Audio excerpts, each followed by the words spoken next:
Bom dia. Bom dia, bom dia, bom dia. Achei interessante ele falar, né, que às vezes pode ter trazido algum momento constrangedor para você, né? Antes de você pensar, eu conheço poucas pessoas aqui. Eu não sei do seu problema, eu não sei da sua luta.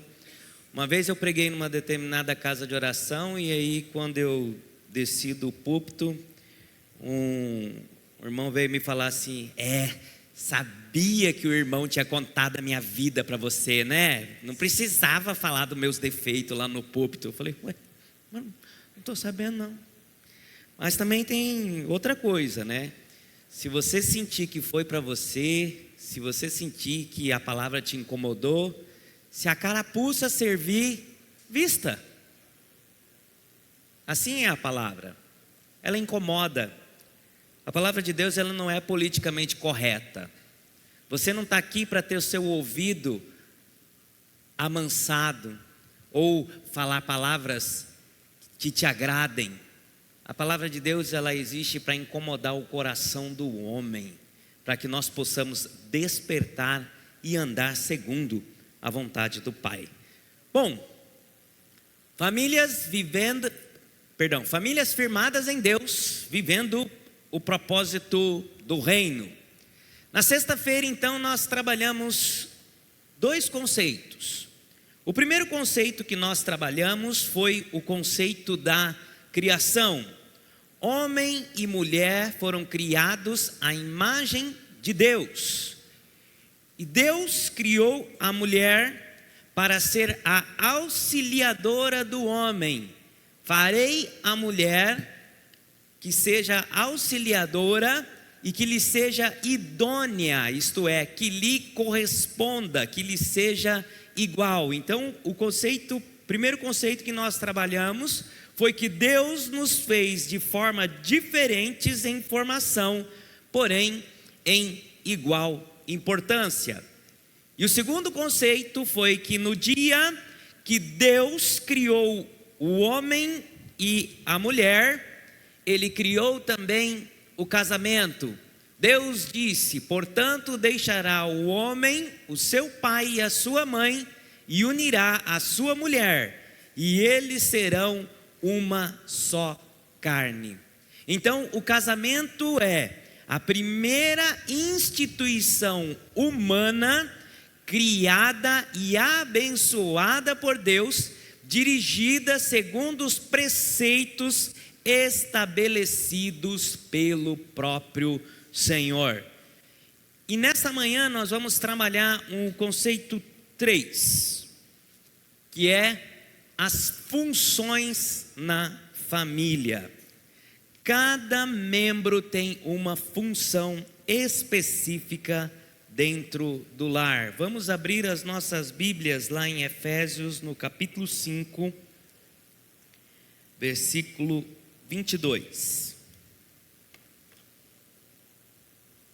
Efésios 5 e 22.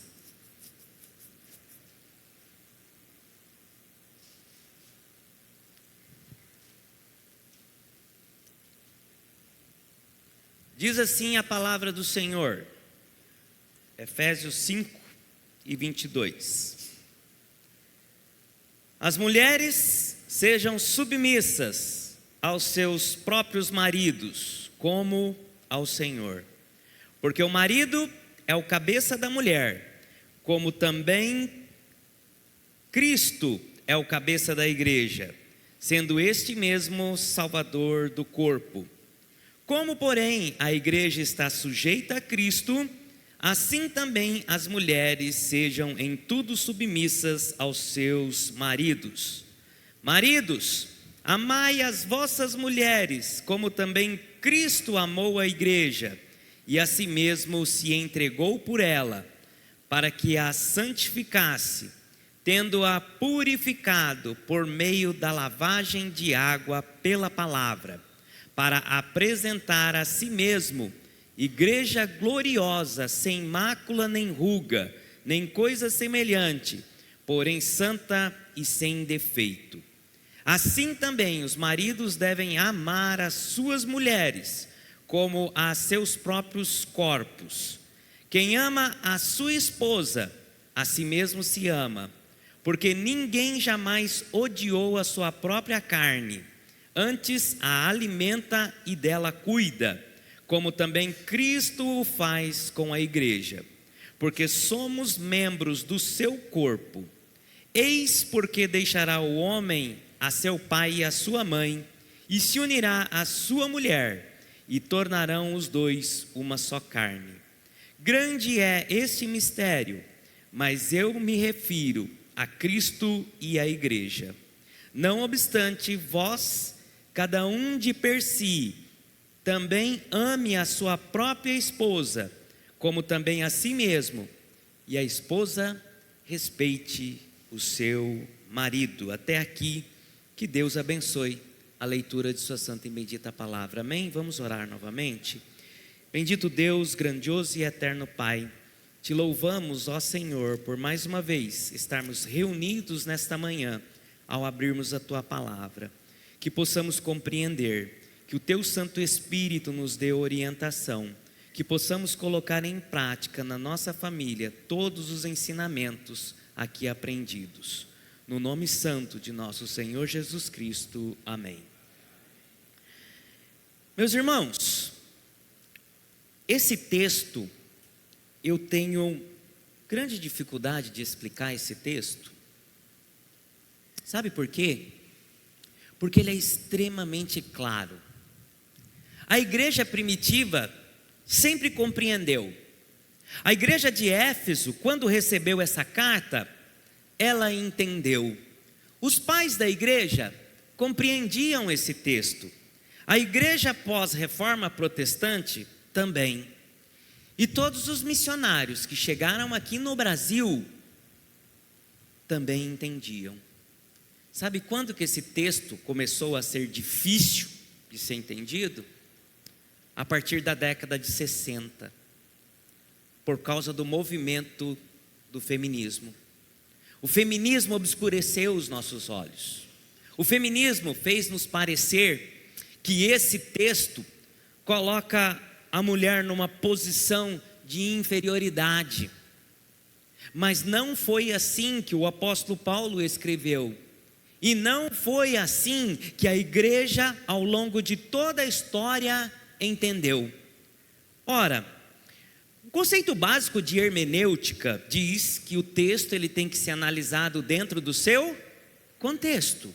Isso é básico, texto dentro do contexto. Uma outra regra em hermenêutica diz que nós temos que entender qual era a intenção do autor quando ele escreveu o livro.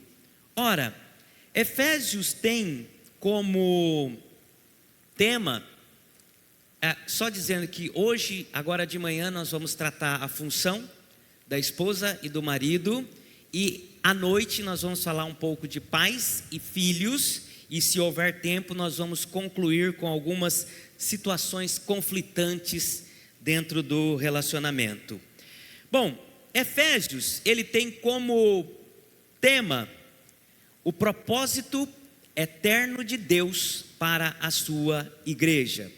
Efésios é uma carta pequena, é uma carta que foi circular em todas as igrejas da Ásia naquele tempo. Vejam vocês que, diferente de outras cartas do apóstolo Paulo, ele não lida com nenhum problema particular daquela igreja. Ele não faz citações de nome de pessoas, apenas Tíquico, que aparece lá no final da carta. Então, ela não tem um tom pessoal, ela não trata de um problema específico que estava acontecendo lá em Efésios, mas ela era uma carta que era para ser lida em todas as igrejas. É uma carta curtinha, são 6 capítulos. Nós temos do capítulo 1 ao 3, que é o propósito divino, que eu costumo dizer de uma forma mais fácil, que é aquilo que Deus fez por você. Efésios tem 6 capítulos, os 3 primeiros vão falar daquilo que Deus fez por você. O que Ele fez por você?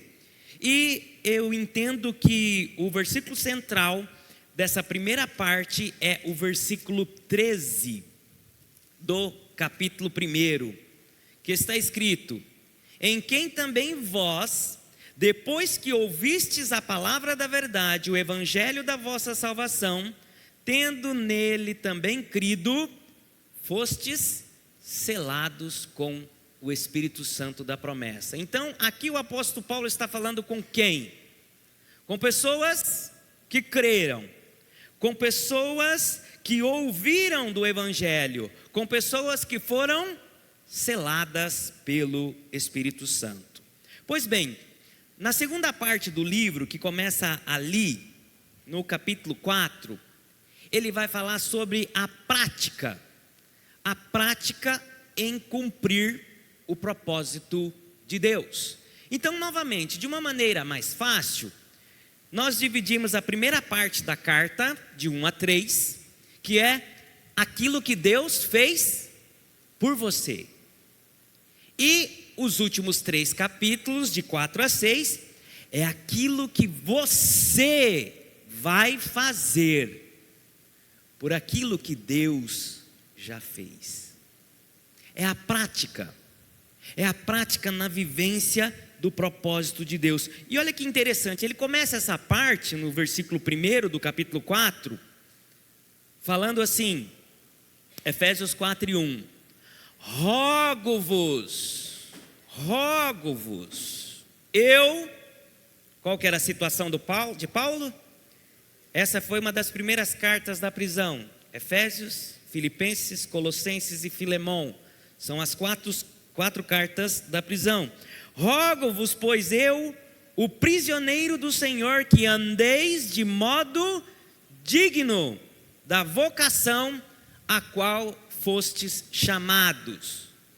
Vejam vocês que o apóstolo Paulo apela para as suas algemas. Ele pede, eu peço a vocês uma coisa que eu acho que ele não deveria pedir, porque é algo muito claro. Deus te escolheu, Deus te predestinou, você ouviu o evangelho, você creu nele, você é selado pelo Espírito Santo. E o que o apóstolo Paulo pede? Que vocês andem de modo compatível à vossa fé. Nós pensamos que o evangelho em si é apenas um conjunto de práticas e rituais. Nós vimos ontem à noite que a maioria das religiões do mundo se faz com práticas, com condutas, com rituais. E o evangelho não. O evangelho, ele causa uma transformação profunda no ser humano. Não existe conversão sem mudança. Não existe cristãos que não são impactados no seu modo de viver. E é isso que o apóstolo Paulo está pedindo, que nós devemos andar de modo digno, compatível com aquilo que nós cremos. Ou afinal de contas, nós somos cristãos apenas da boca para fora?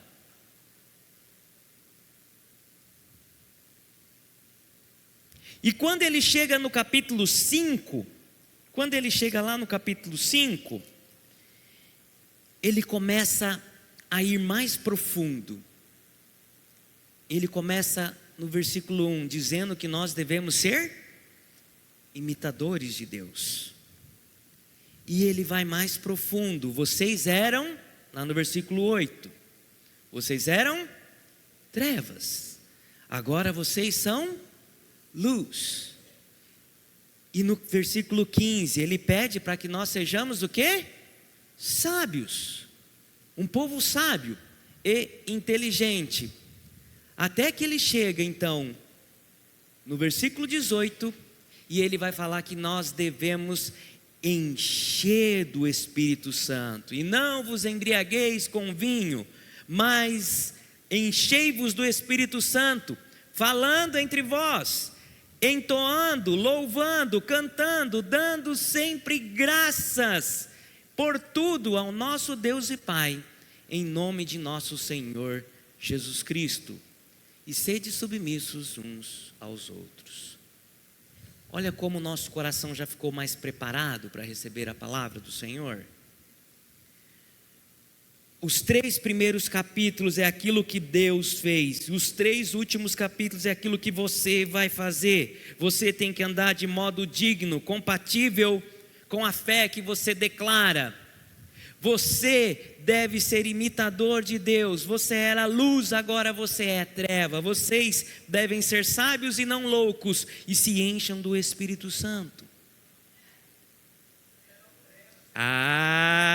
Prestaram atenção. Vocês eram trevas e hoje vocês são luz. E aí ele chega e diz: mulheres, sejam submissas ao vosso marido. Eu achava tão legal, porque a gente homem gosta dessa parte, né? Olha lá, né? A gente gosta. Tá vendo? Mulheres, sejam submissas. Mas no versículo 21 ele já falou isso, gente. No versículo 21 ele já diz que todos nós temos que ser submissos um ao outro. Submisso não é algo hierárquico, como uma relação entre servo, senhor, empregado e patrão. A submissão, ela é apenas algo funcional dentro do relacionamento. A família, ela deve funcionar igual um relógio suíço, com cada peça alinhada perfeitamente, funcionando, rodando em seu sentido correto, para que as coisas funcionem bem. A mulher deve, claramente, esse texto não tem, assim, eu vejo muitas pregações nesse texto e vejo que o pastor às vezes, ou o pregador, ele tenta dar uma ensaboada, tenta dar uma amenizada, tenta alinhar com as ideias do mundo moderno, mas esse texto ele é muito claro. A submissão é colocar sim sobre a autoridade do marido. Assim como Cristo foi submisso a Deus. O texto lá de Filipenses, no capítulo 2, diz como Cristo foi submisso. Filipenses 2, versículo 6, diz assim: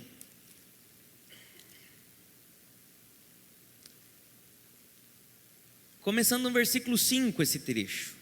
Filipenses 2 e 5: tende em vós o mesmo sentimento que houve em Cristo, pois ele, subsistindo em forma de Deus, não julgou como usurpação o ser igual a Deus, antes a si mesmo se esvaziou, assumindo a forma de servo, tornando em semelhança de homens, e colocando e reconhecido em figura humana, a si mesmo se humilhou, tornando-se obediente até a morte, e morte de cruz.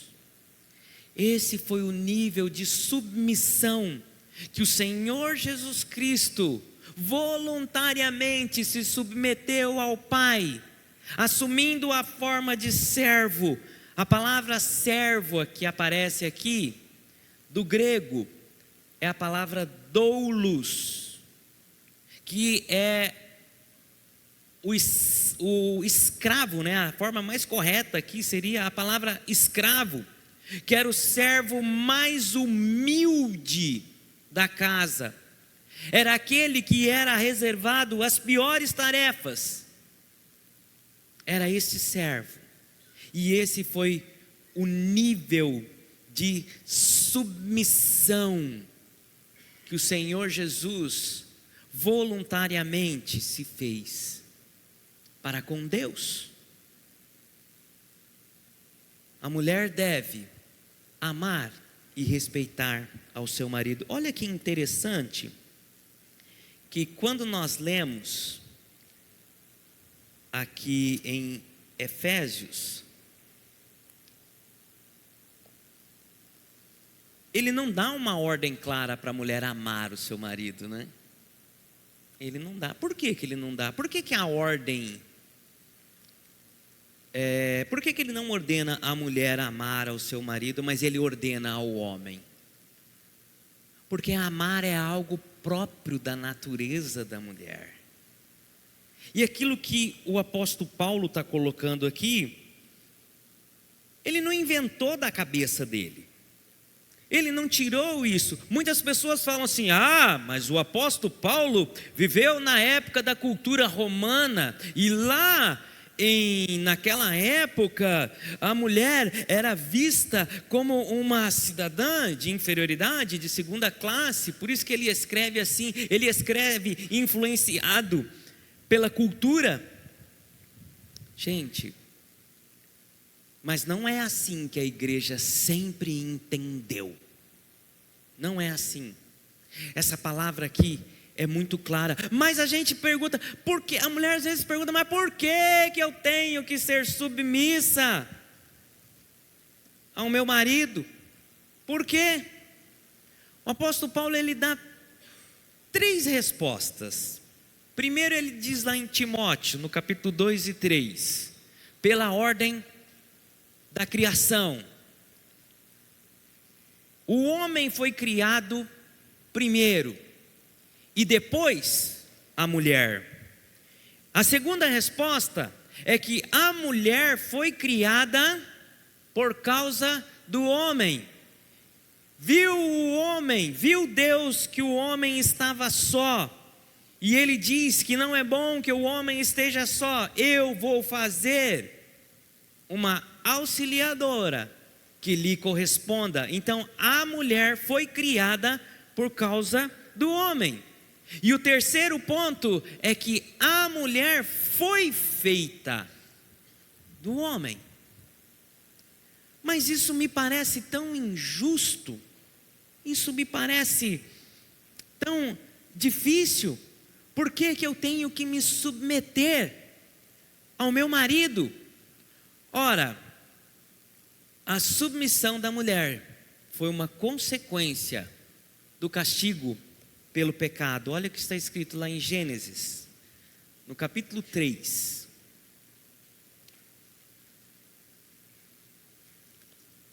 Gênesis 3, no versículo 16. E a mulher disse: multiplicarei sobremodo os sofrimentos da tua gravidez, e em meio das dores dará luz a filhos, e o teu desejo será para com o teu marido, e ele te governará. Meus irmãos, isso parece um fardo à mulher. A mulher do mundo, a mulher que não nasceu de novo, a mulher que não tem o Espírito Santo vivendo na sua vida, a mulher que não creu,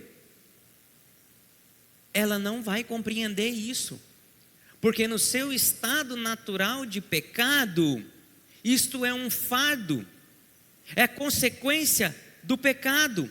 Porém, antes do pecado, Eva já era submissa a Adão. Eva, ela se submetia ao seu marido com naturalidade, de uma forma normal. Quem foi culpado pelo pecado? Foi Eva ou foi Adão? Quem Deus foi perguntar primeiro: por que você tomaste do fruto que eu lhe proibi? Quem foi cobrado? Adão. Adão foi cobrado. E todos nós sabemos que foi Eva quem comeu primeiro. Mas Adão, ele era responsável por cuidar da sua esposa, por proteger a sua esposa, e ele falhou nessa missão. Só que agora em Cristo nós não estamos mais submissos ao pecado. Agora em Cristo nós novamente tomamos a mesma posição que Adão e Eva tinham, livres do pecado, a submissão da mulher cristã, da mulher que anda pelo Espírito Santo, da mulher que é convertida e que compreende a palavra de Deus. Ela deve ser algo natural e espontâneo, como era no Éden, antes do pecado. Cristo restaurou a ordem das coisas naturais antes do pecado. Ora, a submissão ela deve ser voluntária e ela deve servir a um propósito. Eu acho interessante essa figura, é como se fosse um exército. No exército, você vai e se alista de forma voluntária, através de uma vocação. Você faz um voto. As pessoas não sabem o que significa a palavra voto. Todo mundo acha que voto é escolha. Não, voto vem de vocação, vem de compromisso. Olha, eu faço um voto.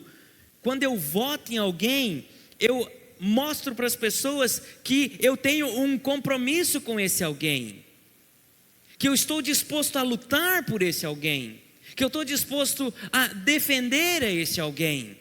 Daí nós temos a palavra voto, é uma submissão apenas dentro de um sistema, de uma função.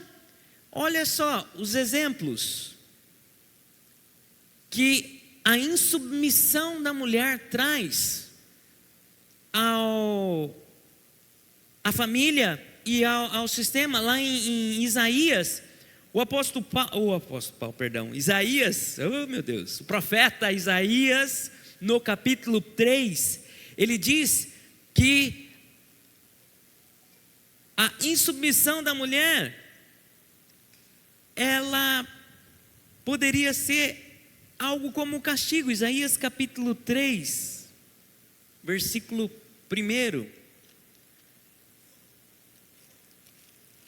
Isaías 3 e 1. Porque Isaías 3 e 1. Porque eis que o Senhor dos exércitos, tira de Jerusalém e Judá o sustento, o apoio, todo o sustento de pão e todo o sustento de água. O valente, o guerreiro, o juiz, o profeta, o adivinho, o ancião, o capitão, o respeitável, o conselheiro, o hábil entre os artífices e o encantador. Dar-te-ei meninos por príncipes, e crianças governarão sobre eles. No versículo 12 ele diz: os opressores do meu povo são crianças, e as mulheres estão à testa do seu governo. Ó povo meu, os que te guiam e te enganam e destroem o caminho por onde deve seguir. Gente, nós ouvimos várias vezes, várias mulheres falando: não preciso de homem para viver. Nós não precisamos de homem, porque todo homem é um ser violento em potencial. Ora, quem construiu isso aqui? Quem construiu isso aqui? Eu não sei, mas eu sei que foram homens. Quem passou o esgoto? Alguém já cavou um buraco para passar um esgoto? Você já cavou uma fossa? Você já se colocou lá? Hoje a gente vive uma ideia de que as mulheres podem fazer tudo aquilo que os homens fazem, mas isso é uma ideia errada, uma ideia que adveio da Revolução Industrial, porque hoje tudo é feito com máquina. A mulher tem a capacidade sim de pilotar um grande avião, como nós vemos. A mulher tem capacidade de assumir posições de liderança, sim, mas a sociedade ela só funciona quando há uma harmonia entre o homem e a mulher. Vejam que aqui em Isaías, como castigo, Deus está falando: olha, eu vou tirar o valente, vou tirar o guerreiro, vou tirar o profeta, vou tirar o capitão, e vou lhe dar meninos e mulheres para cuidar da nação.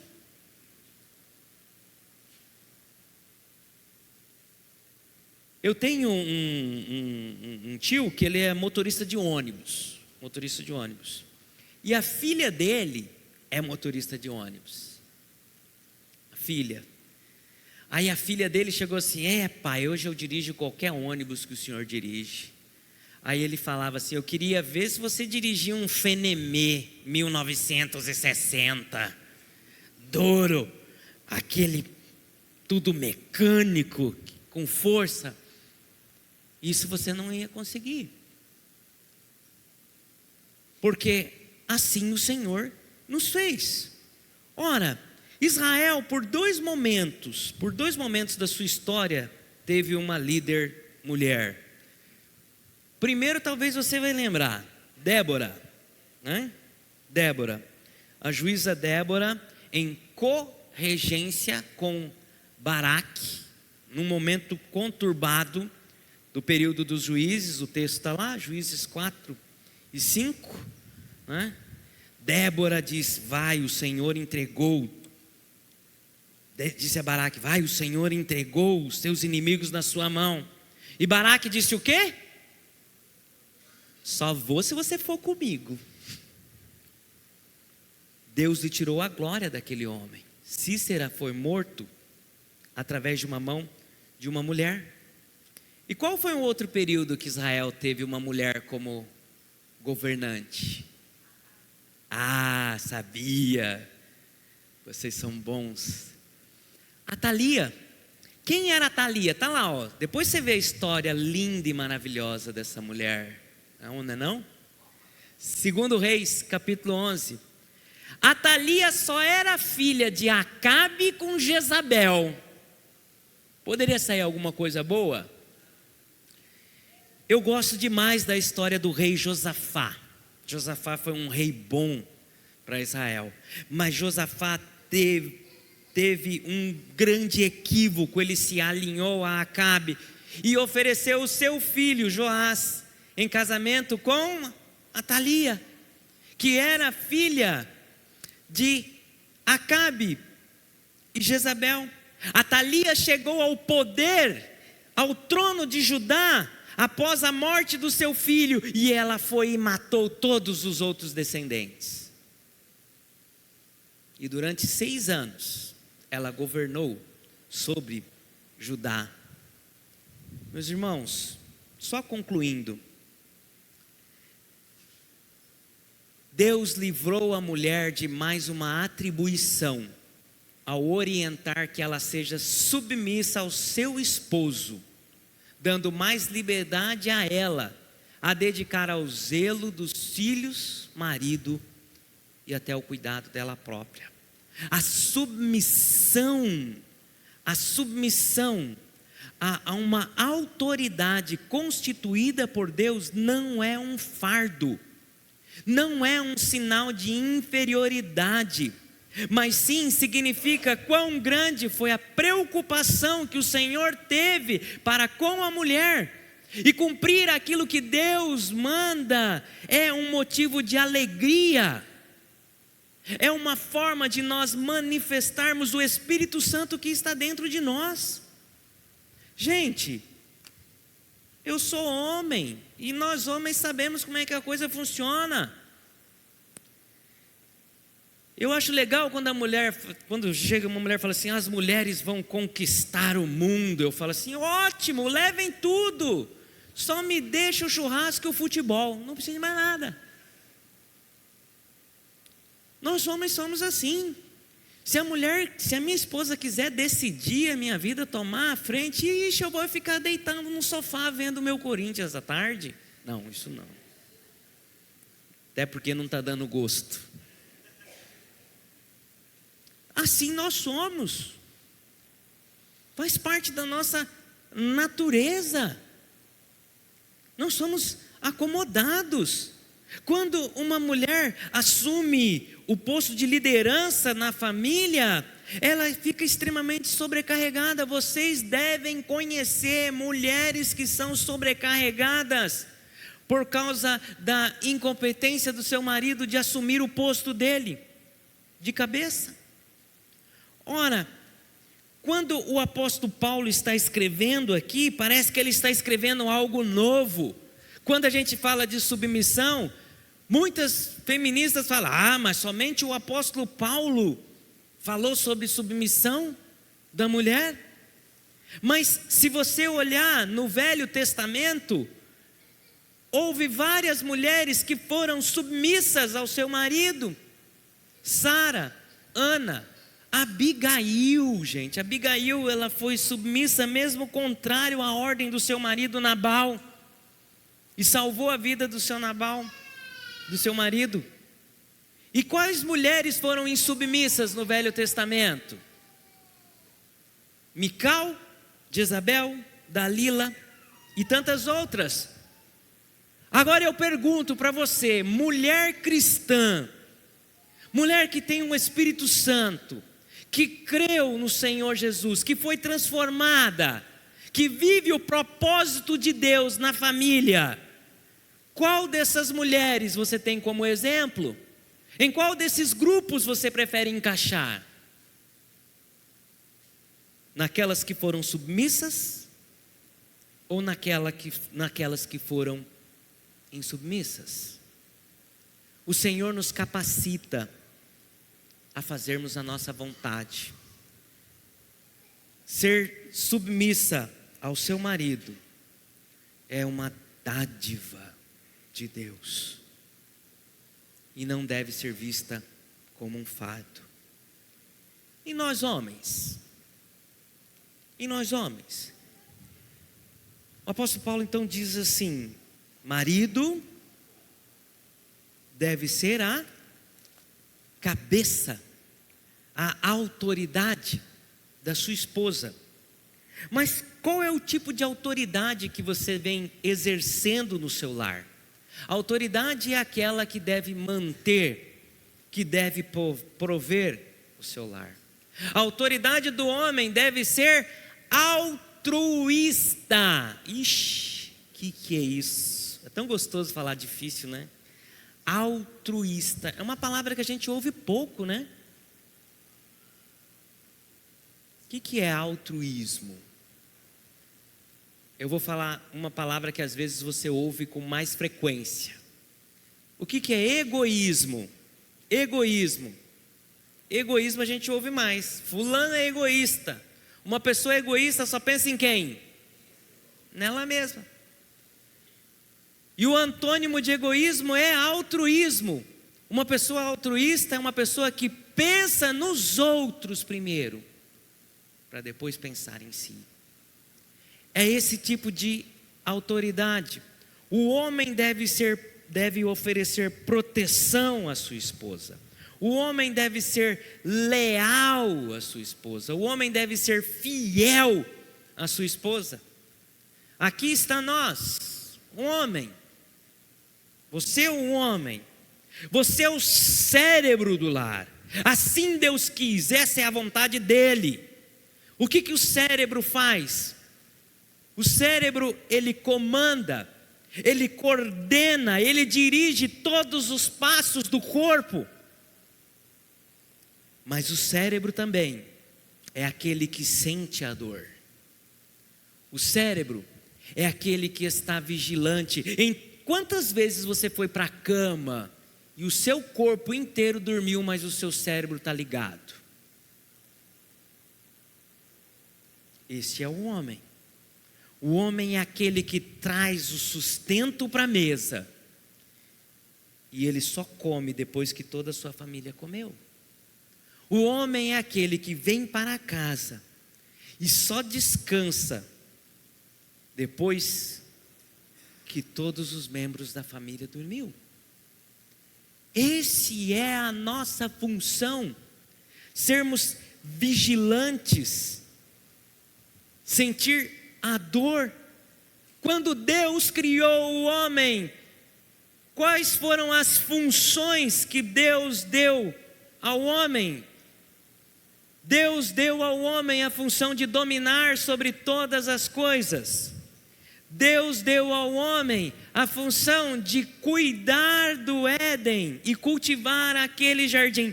Gente, eu fico pensando, por que Adão tinha que cuidar do jardim? Aquele jardim ia ser assaltado por alguém? Algum ladrão ia entrar lá e roubar alguma coisa? Por que ele tinha que cuidar do jardim? Por que ele tinha que proteger ali aquele jardim? Ninguém ia roubar. Mas você acha que Adão cumpriu muito bem essa ordem de cuidar do jardim? Adão protegeu o jardim? Não. Adão falhou em zelar pela sua família. Ele expôs Eva no momento em que ela foi assediada, no momento em que ela ouviu a voz da serpente. E por causa do pecado nós temos a consequência de tirarmos o nosso sustento do nosso suor. Às vezes as pessoas falam assim: se eu soubesse quem inventou o trabalho. Ora, o trabalho foi inventado por Deus, lá no Éden. Deus fez esse corpo maravilhoso, essa máquina perfeita, bem ajustada e articulada, não para ficar deitada no sofá assistindo Netflix, e nem YouTube. Mas o Senhor criou essa máquina para o trabalho. Nós somos homens, nós nascemos para o trabalho. Nós devemos gostar de acordar cedo, nós devemos ter disposição de ir para o trabalho, para fazer um bem para a nossa sociedade. Nós, como cristãos, devemos ter uma visão diferente do trabalho, diferente do homem secular, que vai ao trabalho apenas por causa do dinheiro. Nós devemos ir ao trabalho para prestar um bem à sociedade, exercermos a nossa função com maestria, sabendo que quando nós estamos trabalhando, quando nós estamos servindo como ao Senhor. Essa é a nossa função. Eu falo assim, quando alguém fala assim: se eu descobrir quem inventou o trabalho. Eu falei: não, você não tem que pegar quem inventou o trabalho. Você tem que inventar por causa de quem veio a fadiga, veio o castigo. Esse que você tem que pegar. Porque até o pecado, o trabalho era algo que não era pesado ao homem.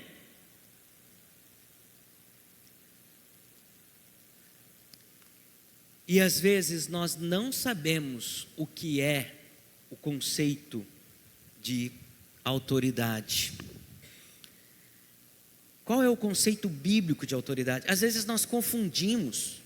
Nós pensamos que autoridade é ser igual o STF, né? Muitos homens agem igual o STF.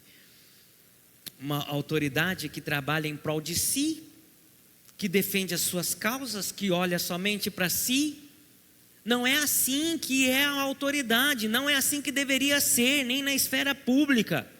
Um juiz, um advogado, um promotor, um prefeito, um vereador devem ser agentes públicos em prol do público e não usar do seu cargo em benefício próprio.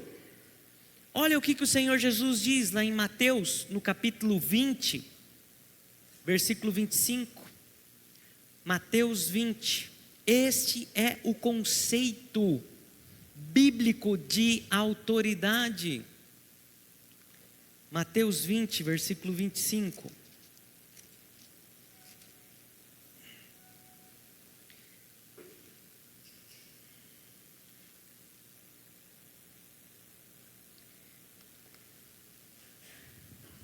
Mateus 20 e 25. Então Jesus, chamando-os, disse: Sabeis que os governadores dos povos os dominam, e que os maiorais exercem autoridade sobre eles. Não é assim entre vós. Pelo contrário, quem quiser tornar-se grande entre vós, será esse que vos sirva. Quem quiser ser o primeiro entre vós, será vosso servo, tal como o Filho do Homem, que não veio para ser servido, mas para servir e dar a sua vida em resgate de muitos. Este é o conceito bíblico de autoridade. É diferente do conceito de autoridade secular, aonde governadores, aonde pessoas que detêm o poder da autoridade usam dessa autoridade em vantagem para si. Aqui não. O Senhor Jesus está dizendo: não é assim entre vós. Não é assim entre vós. Quem quiser ser o primeiro, deve ser servo. Quem quiser se tornar grande, que sirva. Qual é o seu exemplo? Qual é a nossa referência de autoridade? Um Hitler? Quantas mulheres cristãs tiveram verdadeiros Hitlers dentro de suas casas, por não compreender este conceito de autoridade, e ainda usavam esse texto de Efésios? Um homem cheio de autoritarismo, que submeteu o seu povo a uma escravidão, que gerou violência, que gerou morte. Ou o nosso exemplo de autoridade é Cristo, aquele que amou a sua igreja, aquele que morreu pela igreja, e aquele que a sustentou de forma de apresentá-la imaculada perante Deus. Como você tem exercido a sua autoridade dentro da sua casa? Ora, e ainda aquilo que eu falei, né? Olha, Deus manda que você tem que amar a sua esposa. Certa vez eu fui convidado para os irmãos lá de Brasília para falar sobre romantismo na igreja. A minha esposa fez igual Sara. Ela riu. Você vai falar sobre romantismo? Vou aprender a ser romântico. Às vezes nós não sabemos amar as nossas esposas. Às vezes nós amamos a nossa esposa igual nós amamos aos nossos amigos. E aí, cara, beleza? Não é assim que você vai tratar a sua esposa, porque ela foi formada de forma diferente. Ela pensa diferente. Ela não pensa igual a você. A cabeça do homem pensa diferente da cabeça da mulher. Nós devemos aprender a amar as nossas esposas acima da nossa própria vida, porque foi isso que Cristo fez. E ora, o apóstolo Paulo, o amor, o que é o amor? O amor, eu esqueci essa parte, deixa eu voltar. O amor, é tão lindo o amor, eu amo o amor, eu gosto de falar do amor, mas as pessoas não sabem o conceito de amor. O que é amor?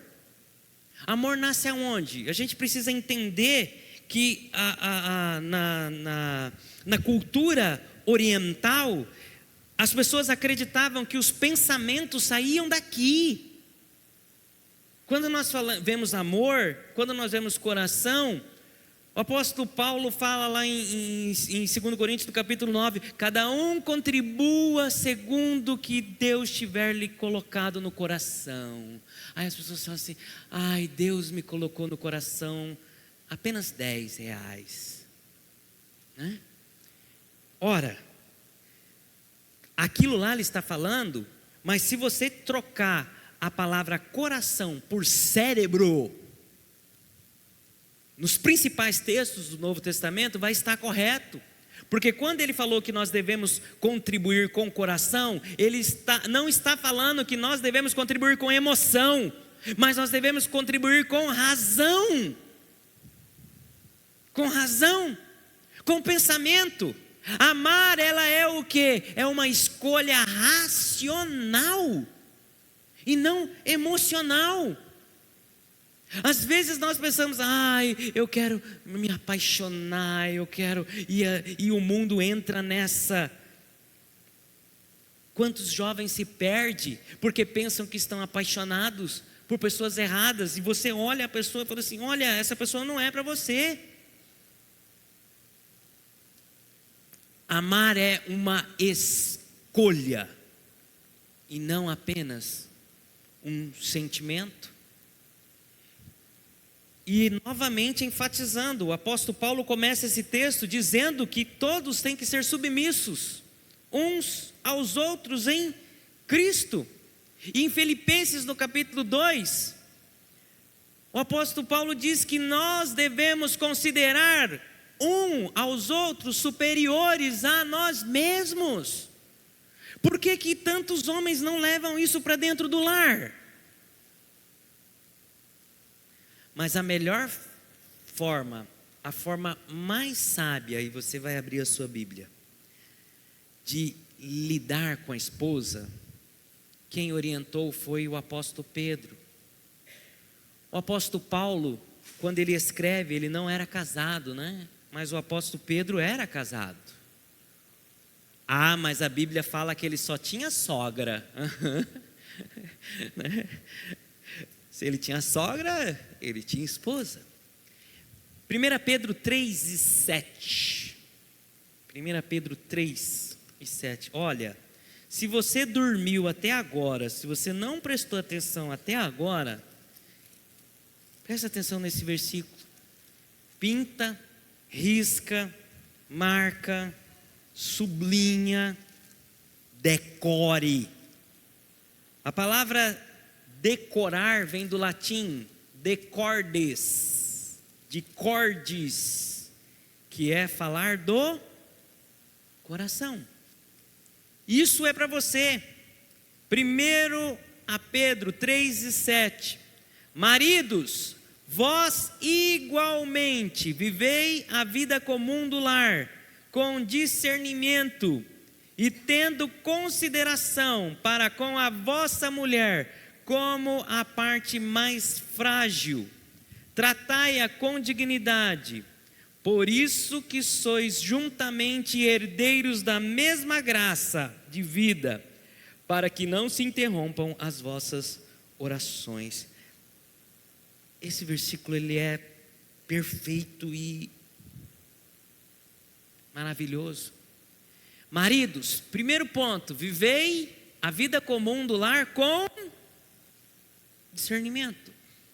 A edição revista corrigida traz: coabitai com entendimento com as vossas esposas.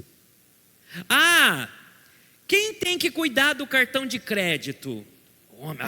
Sou eu sou o homem da casa, porque eu tenho que cuidar do cartão de crédito. Aí você vai ver, a pessoa gasta, a pessoa não tem equilíbrio na sua conta, e a mulher vai padecer, porque o homem não tem condição de cuidar do dinheiro. Ora, vivei com entendimento. A mulher deve trabalhar fora ou não? Vivei com entendimento. O casal tem que entrar em entendimento. Eu e a minha esposa é do Rio de Janeiro, a minha esposa tem uma boa formação, a minha esposa é técnica de enfermagem, ela trabalhou em um dos melhores CTIs do Rio de Janeiro, no Quinta Dor. A rede Dor é uma rede bem famosa e conhecida lá no Rio de Janeiro. Quando nós sentamos e casamos, ela voluntariamente disse: eu vou servir em casa. Eu não quero ir para um CTI, virar uma noite inteira de plantão e chegar em casa cansada. O custo que não é para uma mulher, às vezes para ganhar um salário mínimo, às vezes é insubmissa no lar e vai para o trabalho ser submissa ao patrão. Muitos empresários preferem contratar mulheres.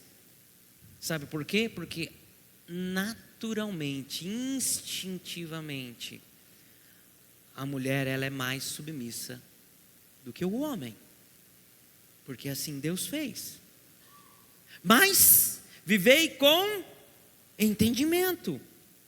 A mulher pode, a gente vai falar um pouquinho mais hoje à noite, mas a mulher pode sim, e a mulher sempre trabalhou. E eu vou citar um pouquinho mais, que isso é uma mentira do feminismo, que a mulher conquistou o mercado. A mulher sempre trabalhou a vida inteira. Vê Provérbios 31. Vejam como era a vida das mulheres, só que às vezes nós não reconhecemos. Vivei com entendimento e tendo o que? Consideração, porque a mulher é a parte mais frágil do relacionamento. Tem uma música secular que fala assim: quem disse que a mulher é um sexo frágil, né? Quem disse está aqui, ó. Está aqui. Se matam muito mais mulheres hoje do que há 30, 40 anos atrás. O feminismo fez a diferença na vida dessas mulheres? Nenhuma. Nenhuma. A mulher não ficou mais protegida depois dessa luta toda. Nenhuma. Tem um livro muito bom da deputada estadual Ana Campanholo, lá de Santa Catarina, que é a história do feminismo. E ela se declara antifeminista. E ela, mesmo sendo mulher, ela é perseguida por outras mulheres. Eu acho que vale a pena a gente também se inteirar. E em terceiro ponto desse versículo, a sua esposa, ela é co-herdeira da mesma graça que você. Meus irmãos, ainda nós temos deveres conjugais, tão legal, né, a Bíblia, deveres. Qual que é a principal queixa dos homens, né? Isso a gente vai tentar falar um pouquinho à noite, se der tempo, né? A principal queixa dos homens é na área sexual, mas tem homem que pensa que sexo é igual de pirona, de 8 em 8 horas, não é assim, né? Convivei com entendimento na área sexual, entendimento na área financeira, entendimento na educação dos seus filhos. E a principal queixa das mulheres é que a maioria dos homens são insensíveis. Nós não aprendemos a amar a nossa esposa. Ontem eu disse a vocês que a mulher é a joia da criação de Deus, que deve ser zelada, guardada e protegida com muito carinho. E muitos homens são insensíveis, são negligentes no lar, são negligentes na sua autoridade, causando uma sobrecarga à mulher. A forma correta de nós compararmos a submissão e autoridade não é assim. Por muitos anos, muitos homens pensaram que submissão e autoridade era isso. Mas a forma correta é estarmos submissos como guarda-chuva. A esposa como um guarda-chuva aos filhos, orientando as crianças. A mulher, ela é redimida através da maternidade. Assim o Senhor quis. O marido, um guarda-chuva maior, protegendo a família, e debaixo de um outro guarda-chuva maior, que é Cristo. E aqui o meu editor, ele errou porque ele cortou, porque tinha um outro terceiro guarda-chuva maior ainda, que é Deus. Eu vou brigar com o meu editor. É Deus. A própria natureza nos ensina o que é submissão. Olha essa imagem linda, onde o pai está. O pai é aquele que toma chuva. O pai é aquele que toma pancada. O pai é aquele que vai lá fora trazer o alimento, protegendo a sua esposa, protegendo os seus filhos. O mundo não compreende isso, porque o mundo não tem o Espírito Santo. Nós aprendemos ontem que o primeiro passo para a restauração do lar e da família é um encontro genuíno com Cristo. Aqui o apóstolo Paulo está falando com homens e mulheres que foram transformados, que foram remidos, que andam segundo o Espírito Santo. Se você tem dificuldade, se você não compreende, se você ainda não decidiu a sua vida, se você ainda não aceitou o Senhor Jesus, você não vai conseguir compreender essas coisas, porque isso aqui é extremamente profundo. Esse foi o propósito de Deus, assim foi a vontade dele. E à noite nós vamos continuar, à noite nós vamos falar um pouquinho mais sobre pais e filhos, dando continuidade e encerrando a nossa programação. Vamos curvar as nossas cabeças? Vamos ficar de pé, né? Vocês já estão cansados? Vamos ficar de pé. Vamos orar ao nosso Deus. Amado Deus, bendito e eterno Pai, graças te damos, ó Senhor, pela tua palavra lida, pelos teus ensinamentos aqui lançados. Dai-nos capacidade, ó Pai, para olhar para esse texto como homens e mulheres que têm o Espírito Santo, como homens e mulheres espirituais, que compreende as coisas do Espírito, que possamos olhar para a clareza desse texto, que o Senhor nos oriente, que o Senhor nos capacite para estarmos cumprindo as funções dentro do nosso lar, não como o mundo quer, não como eu mesmo quero, mas sim segundo a tua vontade, ó Pai. Que o Senhor levante deste lugar mulheres que sejam submissas aos seus maridos, que não tenham vergonha de dizer que se submetem à vontade do seu marido. Levante, ó Pai, homens de Deus, homens corajosos, homens que não são dados ao vinho, à bebedice, à preguiça, homens que dediquem o seu trabalho, a sua família, que protejam a sua esposa, que eduquem os seus filhos, que vigiam a sua casa, fazendo de sua casa uma fortaleza, ó Pai. Homens que sejam autoridades segundo a tua vontade, homens que coloquem a vontade, que coloquem a disposição de pensar primeiro na sua esposa e nos seus filhos, depois pensar em si. Muito obrigado, ó Pai. E se você não consegue compreender essa palavra, pedimos, ó Pai, que o Senhor, que o teu Santo Espírito toque no coração de cada um aqui, para que possamos sair deste lugar transformado, para que a sociedade aonde nós vivemos possa olhar e ver que aqui há um povo sábio e inteligente. Obrigado, ó Pai, no nome santo de nosso Senhor e Salvador Jesus Cristo. Amém. Pode assentar. Eu só quero que vocês aguardem só esse recado com reverência. Vamos continuar em silêncio, só para nós pegar esse recado aqui agora. E nós já vamos sair. Deixa eu dizer uma coisa para vocês. Primeiro, nós queremos louvar a Deus pela presença de cada um de vocês aqui. E uma das coisas que eu queria enfatizar aqui agora é que eu não ouvi em nenhum momento o nosso irmão Gilmar trazendo a palavra, ele usar aqui a religião ou casa de oração. Então isso deve impactar nós.